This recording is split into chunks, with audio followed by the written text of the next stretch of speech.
Hi, my name is Mike Doane. I am owner of Term Management LLC, and we're a company that specializes in creating and managing taxonomies inside of enterprise content management systems. And today, I'm going to show you a particular tool called DataFacet that enables SharePoint 2010 environments to auto-classify content based on taxonomies that have been built out. So here you can see on the left-hand side that we've got a taxonomy built out. It looks very much like a SharePoint 2010 term store environment. You can see here we've got terms set up and then child terms, parent-child term relationships. But on the right-hand side, this looks completely different than the term store environment in SharePoint. That's because this is the DataFacet environment where we set up term rules that govern how the auto classification is done.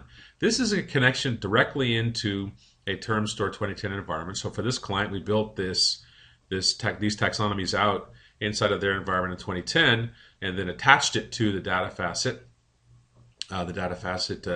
tool.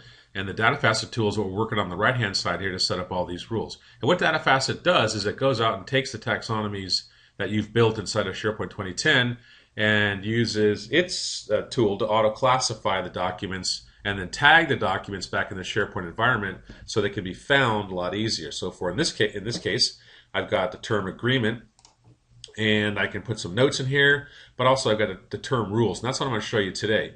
Notice I've also got down here a term called contract, and for this client, agreement and contract were not synonymous. Otherwise, I'd have them as synonyms. They're two different terms. So what we want to do is we want to set up a term rule that says if the indexer finds the term agreement, we don't want it to confuse it or make it synonymous with the term contract. We want them to have two separate search results. So I can go ahead and type in the term rule, I can type in the term agreement, which you've got, and then I can go ahead and say, but not the term contract. But first I think I'll show you the way to set it up where we can have it as a synonym. So if I set it up with an or statement, I can go ahead and say contract, and if I go and test that rule, what comes back is a lot of search results in this demo environment that we've set up. But I'll show you how that works. So I pick a document here called Business Glossary S, and down here we can see the text view of it. And you can notice that as I scroll through this, it's highlighted the words that I had in my term rule, which is agreement and contract. So what it's saying is it's finding the word agreement, it's finding the word contract. So if I typed in agreement in a search after this indexing is done, if I typed in agreement, it would go ahead and find every instance of agreement, and it would find every instance of contract because it thinks it's a synonym, and return those in the search result set. That's not what I want. I want these two to be separate. So instead what I'll do is I'll type in the operator not in this case, so it'll find the word agreement in the document and it'll return that. But it won't look for the word contract. We want to make sure we differentiate those. So if I go ahead and test this rule, notice that the documents are now different, not the same ones as before. Business Glossary S is gone. And in this case, these documents only contain the word agreement. So what this means is that I can set up rules inside of this system to say I'll save this, if I have the term agreement, just look for agreement, but don't look for contract. And of course, if I go down to contract, I can type in the same rule down here. We say contract, but not agreement. What this simply means is that, I'll go ahead and save this rule, let's put a T on the end there.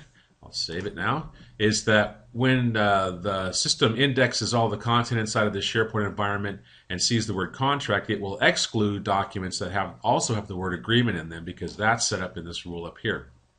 So what this does is this provides another layer on top of the SharePoint environment that SharePoint out of the box and SharePoint's capabilities, native capabilities, can't do. And namely, that's auto-classify content and return results. But what DataFacet does is take it one step further. It allows you to set up these rules such that you can have some fairly complex rules here about how the system indexes content and what it does and doesn't return in a SharePoint search environment. If you want to find out more about DataFacet, you can go to their site and learn more about it, read about it here. But what I wanted to show you today was how it actually works and what it looks like inside a SharePoint environment and how DataFacet can better enable SharePoint to deliver richer search results using a taxonomy. So that's it for this month. This is Mike Doane from Term Management LLC, and we'll look forward to talking to you in the future.